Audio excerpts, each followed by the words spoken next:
Bueno, ya estamos acá en el segundo bloque del Hijo Leer. Son las 21:29. No sé cuántos grados hace, pero estaba medio fresquito. No llueve más, me parece. Y del otro lado ya está conectada desde México, no lo sabemos si desde México o desde algún otro lugar. Jasmina, ¿estás por ahí? Hola, hola, aquí estoy. Hola, ahí te vemos. ¿Qué tal? Hola Jasmina, ¿nos ves y nos escuchás bien? No los veo, pero los escucho. Bien, buenísimo. Bueno, ¿todo bien? ¿Estás en México? Es una pregunta que nos estábamos haciendo desde un rato. Estoy en México, aquí estoy. Bien, ¿no hay tormenta? Por lo pronto no. Bueno, eso es un buen indicio. Porque Eh, cuando entrevistamos a Alejandro había tormenta y se nos cayó la entrevista como 3 veces, pobre, y él entraba y entraba. No, aquí acaba de pasar un huracán, pero en Ah, Acapulco y en la ciudad nos salvamos. qué suerte. Vi las imágenes, tremendo, porque decían que no estaba ni en ni el previsto. pronóstico, Ah, claro. mira. Sí, horrible, estuvo muy feo, pero bueno, acá nos protegen las montañas. Sí. ¿Eso es DF? Perdón, Es DF. Bueno, era, Ahí era, claro. ya no sé. claro, Ciudad de es México verdad, le Ciudad de dicen México, ahora. está bien, está bien. Bueno, Jasmina, antes que nada, gracias por la entrevista, por tomarte un ratito para conversar con nosotros, volverla a reprogramar y por la buena predisposición que has tenido. Así que desde eso ya de todo corazón del equipo del Hijo Leer es un gracias totales. Y bueno, estuvimos leyendo tus libros, por lo menos los 3 que se consiguen acá en Argentina. Hay uno que era el primero que no se conseguía, Sí, Cuerpo Extraño. Cuerpo Extraño, que ese no lo llegamos a leer, pero los demás los leímos todos y la verdad que nos encantó. Y yo quiero empezar preguntándote por Cuaderno de Faros, que lo leí y me encantó, me gustó muchísimo. Y te quería preguntar cómo nace esa obsesión o de dónde nace esa obsesión por los faros, y cómo se gestó en vos el deseo este de ir a recorrer faros, ir a buscar, investigar la historia, cómo el impacto que han tenido a lo largo del tiempo, lo cultural, el impacto social y etcétera. Bueno, primero muchísimas gracias, ¿no? Es para mí un honor y un placer estar acá con ustedes. Cuaderno de Faros vino de un ensayo que estaba yo escribiendo acerca de un viaje que había hecho en mi adolescencia a Oregón, a la costa de Oregón, a un pueblo donde había un faro y donde yo estaba leyendo al faro de Virginia Woolf.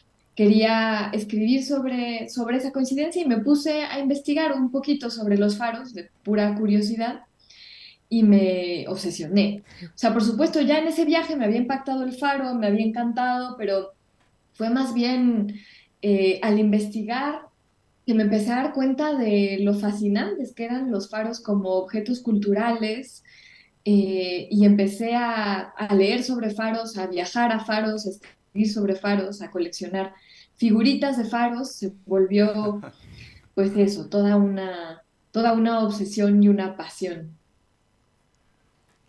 Jasmina, ¿qué tal? Te habla Gonzalo.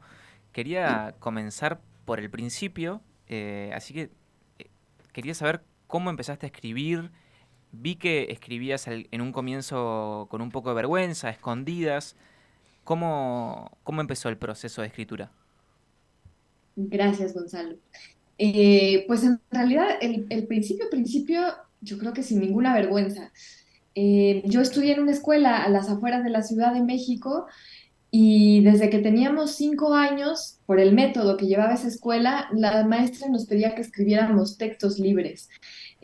Luego teníamos pequeñas imprentas de tipos móviles en los salones y esos textos los imprimíamos y con ellos hacíamos pequeñas antologías. Yo me acuerdo perfecto el primer texto mío que se imprimió, que decía, el día de ayer mi gata Casilda tuvo 5 gatitos. Lo tengo por ahí todavía. Y recuerdo ese entusiasmo, esa alegría de compartir la escritura, de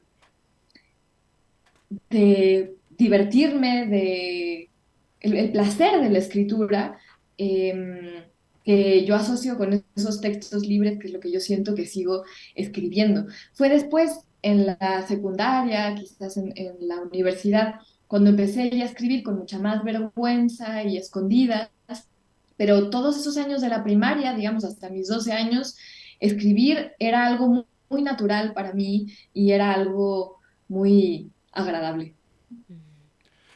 Jasmina, ¿cómo estás? Lucio te saluda. Hola, Lucio. Gracias. Charlábamos hace un rato, cuando arrancábamos el programa, en la introducción de tu obra y demás, y hay algo que se palpa que tiene que ver con tu relación con la naturaleza, con lo natural, con el mar. Bueno, la maternidad es algo que tiene que ver también con la naturaleza en sí. Eh, que esté tan reflejada justamente esto en tus libros, tiene que ver en cómo habitas vos el mundo, en cómo te movés, en el desarrollo tuyo con el contexto. Sí, hay algo ahí medio contradictorio en mí porque soy una mujer de ciudad, siempre he vivido en la ciudad, aunque como les contaba, cuando era niña vivía a las afueras de la ciudad, en el sur de la ciudad, y todavía era medio campo en ese entonces, ahora ya no, para nada, pero bueno, en esa época se escuchaba el gallo, eh, había muchos terrenos baldíos llenos de flores salvajes y burros, etcétera. Y yo creo que por un lado me encantan las ciudades y me encanta los espacios públicos, poder estar en museos, ir al cine, las librerías, caminar por las ciudades. Y por otro lado también me encanta y necesito cierta dosis de naturaleza. Tampoco es que yo sea la más aventurera ni mucho menos. De hecho, me da mal de montaña cuando voy a las montañas, no aguanto mucho el sol, soy más bien bastante neurótica, pero sí necesito por lo menos un jardín, un parque, ir de pronto a ver el mar, a ver un río. em, Cierta dosis es para mí fundamental. Desde que empezó la pandemia empecé a sembrar un huerto y esa relación con las plantas ha sido también muy importante para mí. Los animales son de las cosas que más me pueden fascinar en el mundo. Así que eso, soy medio anfibia. Hola Jasmina, por acá Julia, estamos haciendo una pregunta a cada uno, nos Sí, presentamos todos, viste, muy prolijito. Vamos en ronda. una ronda. Nosotros Julia. hoy le pusimos al programa de nombre Colecciones, pensando en tus libros, en tus colecciones, y yo tengo una pregunta muy curiosa y quiero saber qué colecciones de cosas tenés. Sé que tenés gatitos, pero quiero saber todas las demás también. Pues, híjole, libros, muchos Libros. libros. Y dentro de los libros, colecciones de libros, ¿no? Están los libros de faros, están los libros de gatos, están los libros de maternidad, están los libros de física. eh, y luego, pues tampoco demasiadas cosas. Yo creo que, por ejemplo, me gustan mucho las telas, Ajá, los textiles, eh, cierto tipo de ropa, creo que podría considerarse como una colección. claro. Eh, Cosas que tienen que ver con faros, que me encantan, libros que tienen que ver con bordado. Tampoco soy tan buena coleccionista. Yo creo que mis colecciones son más bien colecciones escritas. Yo sí creo que Ah, casi todos mis libros pueden leerse como una colección de algo Sí. o contienen una colección de algo. Y en Cuerpo Extraño, bueno, eran rarezas del cuerpo. En Cuaderno de Faros son, por supuesto, los faros. En Línea Negra son referencias al embarazo, el parto y la lactancia en literatura y en artes visuales.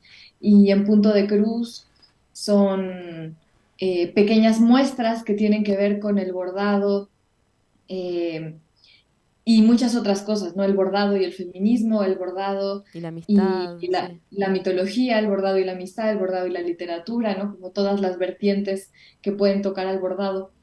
Yo creo que eso es una colección también, es una especie de muestrario. Y el tema del coleccionismo me apasiona. Bueno, también es cierto que mi madre es pintora, mi padre es museógrafo y las colecciones de arte también siempre me han fascinado, los museos, los coleccionistas como personajes y los gabinetes de curiosidades en particular. Ese tema me encanta, me vuelve loca.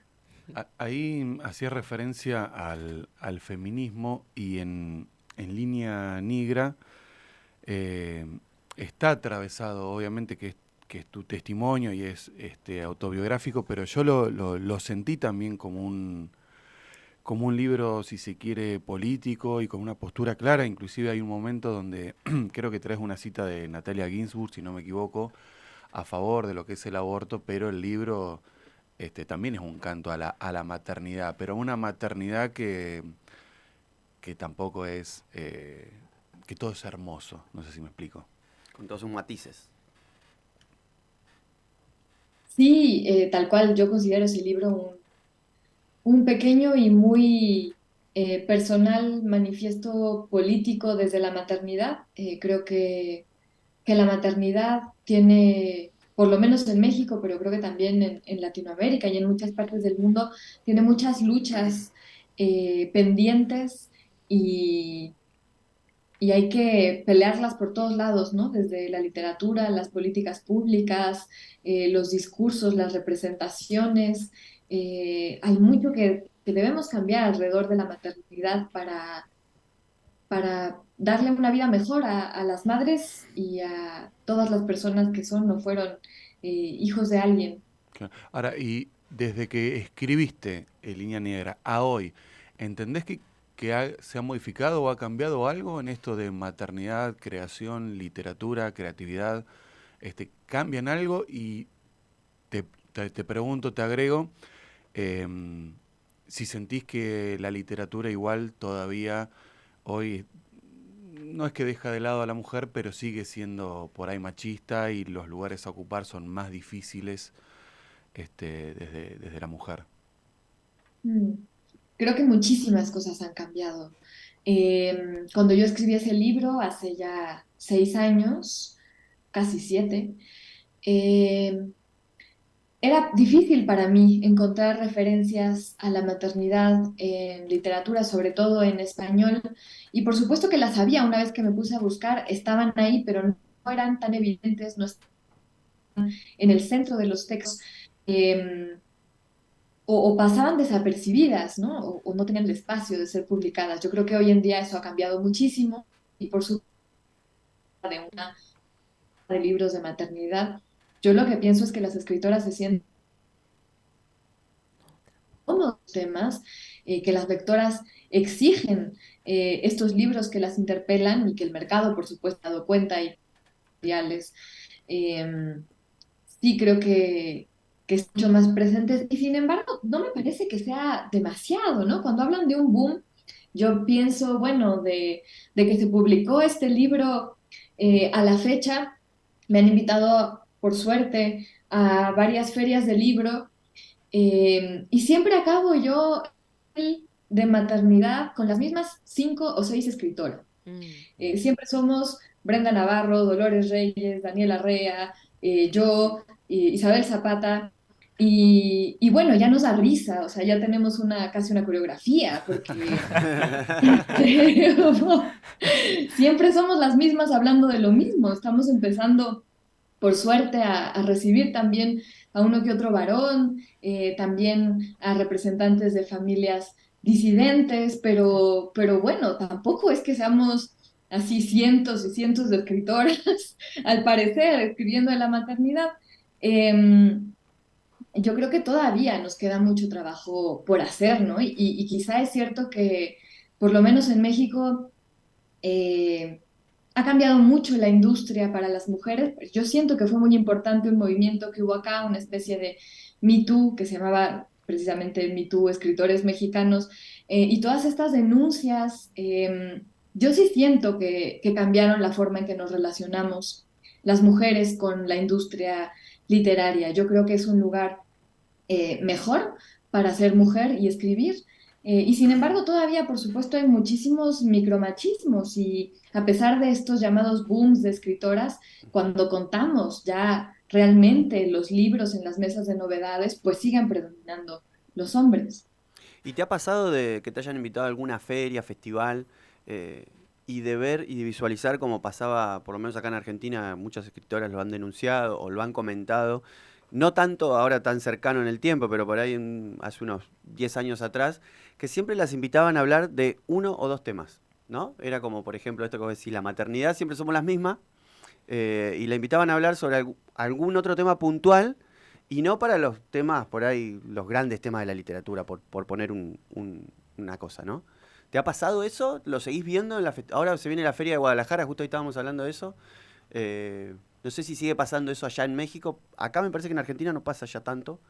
Pero bueno, sí autoras que son por ahí, qué sé yo, tienen 50, 55 años, cuando eran más jóvenes les pasaba eso. Mm. Sí, sí, a mí me pasa. Sobre todo esto de la maternidad.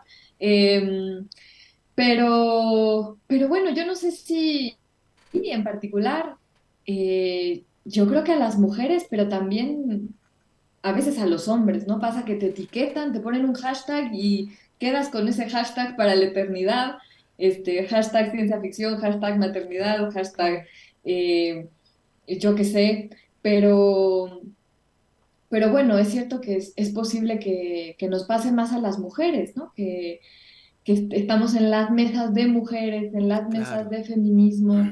Y a mí me encantaría que hubiera mesas de feminismo con hombres también. O sea, yo entiendo que hubo y quizás sigue habiendo en ciertos momentos la necesidad de estos espacios solo para mujeres, pero yo sí quisiera ir integrando a los hombres, porque me parece que si no empiezan a formar parte de estas conversaciones, no vamos a llegar a ningún lado. Tal Claro. cual. Sí, sí, ni hablar. Estaba pensando que la que no invitarían a la mesa de maternidad es Ariana Harvix. Yo- Ella cuando la Ah, no, entrevistó... yo he ¿Sí? estado en mesas de Ah, ¿Ah, maternidad sí? mira. con Ariana. Porque cuando la entrevistamos nos comentó que incluso en un juicio o algo así utilizaron Matate Amor en su contra como para decir que ella es una mala madre, porque piensa todo eso, ¡Wow! como que la confundieron con la narradora. Claro. Eh, ¡Qué tremendo. barbaridad! Sí, sí, tremendo. Sí, era una disputa por la tenencia de los hijos. Sí, Claro. Y me, usaron eso como ¡Wow! testimonio, digamos, como... Me acuerdo también cuando estuvo Ariana acá con nosotros que ella contaba que estaba un poco harta también de esto de que la inviten a hablar cuando hacían algún festival algo de mesas de autores o autoras latinoamericanas y siempre los tópicos eran como narcotráfico, marginalidad y algún otro más y era como que en Latinoamérica lo que espera el mundo de nosotros es que siempre escribamos eso. Claro. Y en base a Sí, eso, justamente me lleva a preguntarte cómo ves la narrativa actual y la de tu generación en Latinoamérica y cómo ves todas esas producciones que han salido en este último tiempo. bueno, primero yo estoy completamente de acuerdo. Además pasa que cuando te invitan a un festival internacional, a la mesa de latinoamericanos o a la sección de latinoamericanos, siempre es como en una esquina de la feria, la esquina polvosa, Viene en la detrás de la sección periferia. religiosa, no hay donde no llega nadie y todo es en español y no hay traducción al inglés, entonces nadie se sienta.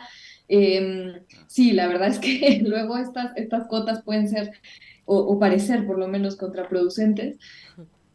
Y bueno, creo que la literatura latinoamericana actual me parece todo lo contrario, ¿no? Es de Claro. una diversidad espectacular. Tenemos ciencia ficción, tenemos horror, tenemos literatura intimista o ensayo personal, tenemos, o sea, hay absolutamente de todo. Creo que es muy difícil y absurdo un poco encasillarla, me parece. Ujú.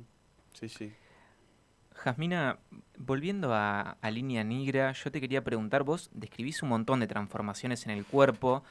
Yo no había leído Cuerpo Extraño, pero cuando imaginaba que habías coleccionado, si bien las asociaciones con la maternidad y la lactancia son obvias, yo digo, Jasmina en Línea Negra colecciona también transformaciones corporales a través del embarazo. Yo quería preguntarte, ¿por qué elegiste el fenómeno de Línea Negra, esa transformación en particular, para dar título al libro? Mm. Pues me gustaba Línea Negra porque se refiere, sí, en primera instancia a esas transformaciones en el cuerpo, esas transformaciones que están más allá de nuestro control y a veces de nuestro entendimiento, es el lenguaje del cuerpo. Y al mismo tiempo, por ser un trazo, una línea negra, se relaciona con la pintura, que está muy presente también en el libro, porque mi madre es pintora, y con el trazo de la escritura. Entonces creo que ahí tres elementos muy, muy importantes del libro se conjugaban en esa línea negra. Hay un momento del libro que hablas de la fiebre de la leche y decís que para bajarla hay que ponerse coles frías y decís las coles se parecen a la anatomía interna de un seno y Laura, tu amiga, te menciona que ahí hay un poema, vos decís no escribo poemas, entonces lo que te pregunto es si seguís sin escribir poemas o si la poesía no es un recreo o no, sigue ahí al costado la poesía. Eh, Hace poco escribí un poema y creo que es quizás el único que he escrito y posiblemente el único que escribiré, pero se va a publicar porque el próximo año publico un libro sobre la escritora mexicana Elena Garro y entre otras cosas le escribí un poema a Elena Garro, Ah, qué así que Ah, lindo. mira. vamos a ver qué tal. ¿Y cómo te sentiste escribiendo poesía? ¿Te costó? ¿Fue un proceso creativo distinto? Me gustó, me siento mucho más insegura. Yo quisiera tomar algún taller, alguna clase de poesía, porque soy muy mala con la métrica. No sé muy bien qué hacer con los cortes de versos, como muy intuitivo para mí, pero bueno, creo que es todo cosa de práctica. Por supuesto, me encanta la poesía, leo mucha poesía y bueno, me gustaría algún día hacer algún proyecto de poemas. Por lo pronto quedé satisfecha con este, aunque Yo bueno, ya me dirán qué tal. Está quiero bien. agregar que, por más esto que vos confesás que no escribís poesía, yo sentí en la lectura de Cuaderno de Faros que hay una especie de observación poética y reflexión poética en tu escritura. Por ahí la prosa en sí creo que también tiene algunos rasgos, algunos versos que son poéticos, como decía Lucio, bien este que acaba de leer. Em, pero sí quiero rescatar esto, que hay una observación y una reflexión poética, sobre todo cuando, por ejemplo, cuando hablas sobre el lenguaje de la luz en relación a los faros, esa observación es muy interesante. Y también estaba pensando en relación a los tiempos que corren y a la modernidad y cómo la tecnología ha impactado y ha transformado la vida útil de los faros, que es todo esto que vos describís muy bien en el libro, pero me llamó mucho la atención cómo impactan la vida propia de los fareros, ¿no? Esos personajes que son casi como si fuesen seres de otro mundo, como si viviesen en un multiverso paralelo. Eh, además de lo que contás acá, ¿hay alguna historia así particular que te haya como deslumbrado cuando hiciste toda esta investigación y las lecturas y tal? Eh, bueno, sí, como dices, es muy impresionante la figura del farero y que sigue existiendo, ¿no?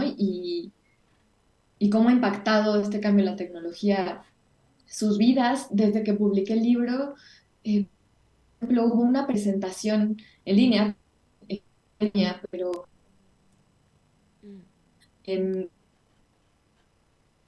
de Maine, de la costa de Boston, una mujer de unos 70 años que contaba algunas anécdotas espectaculares de su vida en los faros.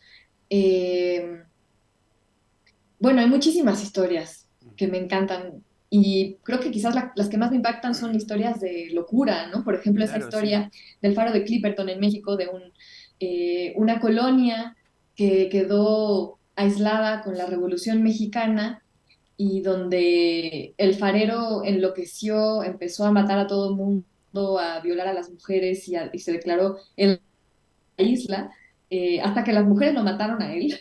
Bárbaro. Esa historia me impresiona mucho. ¿Y viste la peli de Lighthouse La de pre- Robert Eggers? La que salió en ¿Cómo premio. no? ¿Cómo no? Es tremenda. Bueno, pues retrata un poco eso, yo siento, ese salvajismo Yo de los pensaba en eso cuando leí en Cuaderno de Faros que una condición era que sean amables, ¿viste? Para que no se peleen entre ellos o algo. Y después también me quedó eh, esto de que el farero, el diario que él lleva es como su única herramienta contra el tedio. Eso me gustó mucho y también pienso si de alguna forma, no es que asuma de ninguna manera que tu vida sea tediosa o algo, pero si de alguna manera no es también estas colecciones que llevas vos escritas, sino es una forma de ir viviendo, ¿no? Como haciendo, dejando ese diario, dejando que hoy decíamos antes de hablar con vos, que es tan generoso de tu parte, porque no solo estás produciendo algo, sino que nos estás informando, estás reseñando por momentos otros libros, traes un montón de información, eh, y es como esto, compartir con el resto una obsesión tuya. Mm. Ay, pues muchas gracias. Em, sí, yo creo que, no sé, fíjate, quizás en algún momento la escritura sí era una herramienta para mí contra el tedio, pero es que ahora ya no sé lo que es eso. Ujú. Em, y yo creo que más que la escritura, la lectura para mí ha sido mi principal medio de entretenimiento. O sea, además de todas las muchísimas cosas que es y que te da la literatura, cuando yo era niña leía todas las noches con mi madre. Leímos juntas como hasta los 10 años, hasta que empecé a leer sagas de fantasía donde ella ya no identificaba entre tantos personajes y me empezó a decir que leyera yo sola. Eh, pero, pero vivíamos, como les contaba, en esta casa a las afueras de la ciudad, donde ella decía que no llegaba la televisión. Luego descubrí a los como 12 años que por supuesto que llegaba la televisión, solo para mí, pero, pero eso hizo, yo creo en parte que mi principal modo de entretenimiento fuera la lectura. Eh, y otros modos, ¿no? El juego, tocaba algún instrumento. eh, por las noches, así el momento como de la telenovela, Claro. de abstraerme y de escapar a otros mundos y entrar a otras vidas y pues eso, evadirse en el mejor de los sentidos, ¿no? Porque yo creo que es una posibilidad maravillosa de la literatura, dejar de ser uno mismo por un rato. Para mí eso siempre fueron los libros. ¿Y cómo es compartir los procesos de crianza y de creatividad con tu compañero? Porque no solemos tener parejas de escritor, escritora, escritora, escritor. Entonces, ¿cómo es esa relación? ¿Se retroalimentan, Se discuten, se corrigen. corrigen, lo disfrutan? Sí, bueno, hay que empezar diciendo que yo, desde antes de conocer a Alejandro, era su fan. Apa. De hecho, lo conocí porque era su fan, porque estaba yo estudiando en Nueva York y él daba una charla en la biblioteca pública y yo falté a mi clase, estaba haciendo yo una maestría y nunca faltaba a clase porque era ñoñísima, o sea, soy ñoñísima, pero falté a la clase para irlo a ver y después de la entrevista o de la charla que dio, yo que nunca hablo en esas cosas porque me pongo tímida, hice una pregunta y él me contestó en inglés. Nuestra primera interacción fue en inglés. No. Y, y Ah. fue eso, que yo admiraba y admiro muchísimo sus libros. Me encanta lo que escribe, cómo escribe. Es un gran maestro, es muy generoso. Siempre lo ha sido conmigo. Y sí que compartimos lo que escribimos, nos damos comentarios, es muy honesto, Alejandro, eso también se lo agradezco mucho. Eh, pues eso, es una gran compañía, ya si lo tuvieron en el programa ya se habrán dado cuenta que es muy chistoso, además, Sí. me tiene muerta de risa todo el tiempo. Eh, y pues que es un enorme privilegio, la ¿Puede ser verdad. que ese recuerdo que comentaste recién, esa anécdota de tu mamá del televisor, está en literatura infantil o yo lo leí en No, algún lado yo eso? sé, yo pensé lo mismo que en literatura infantil ustedes cuentan que le hacen algo, o sea, le dicen algo a Silvestre sobre la tele, ¿no?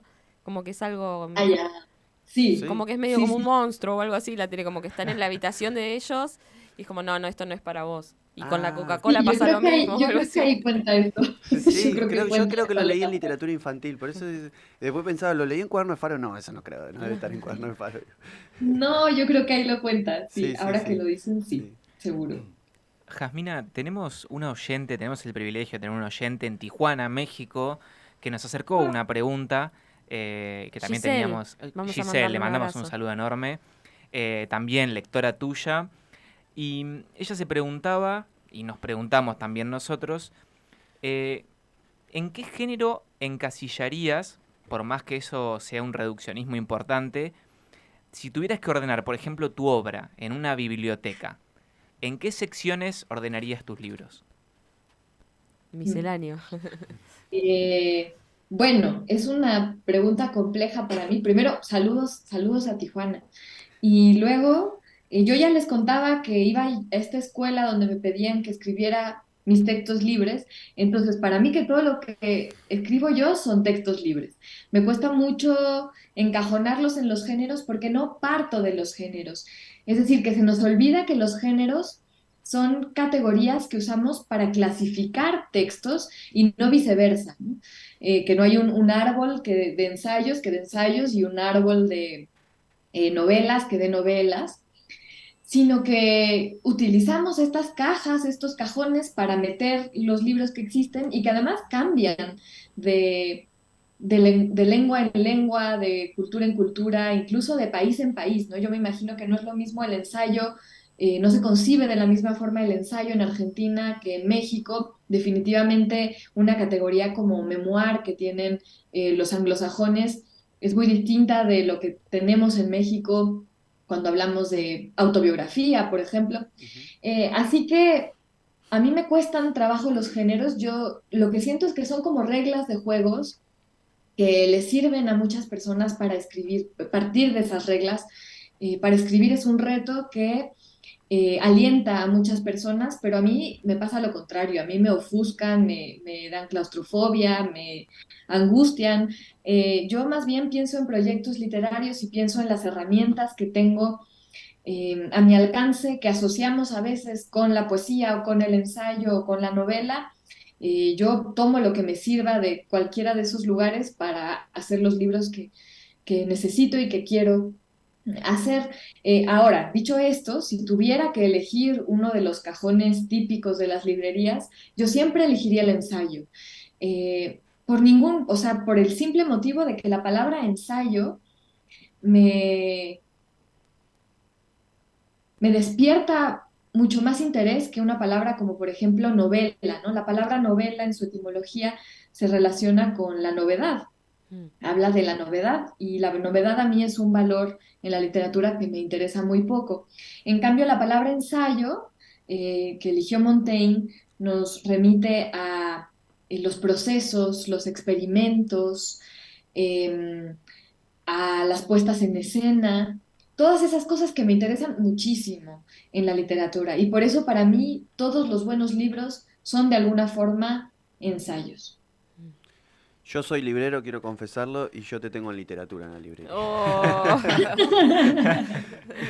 Literatura. Sí, en literatura, que en literatura es como un gran universo, ahí entra todo. Hay un sector en la librería que es como crítica literaria y lingüística y un poco de ensayo también, pero, pero no.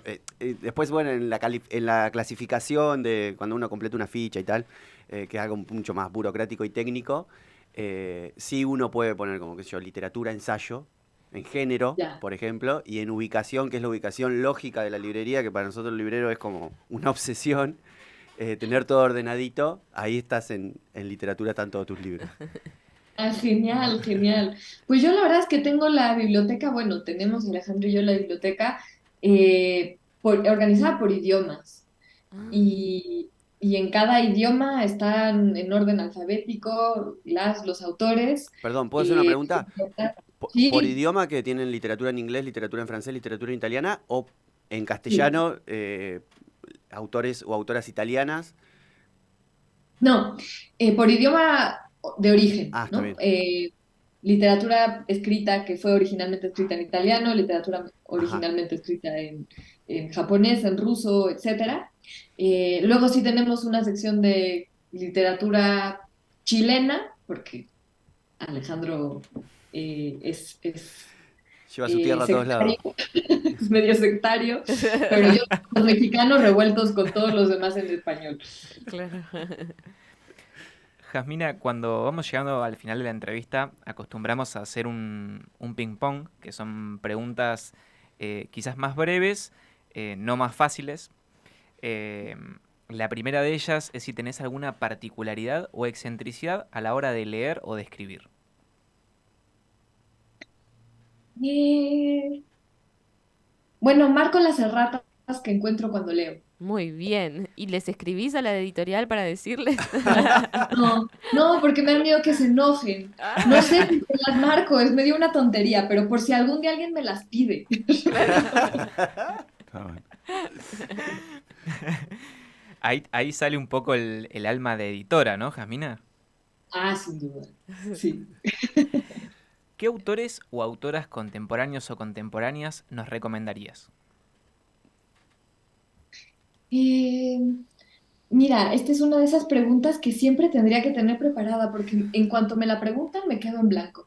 A ver, estoy leyendo Fortuna de Hernán Díaz y me encanta, estoy picadísima. Ah, Eh, Les recomiendo muchísimo Yo maté un perro en Rumanía de Claudia Ulloa, esta escritora peruana.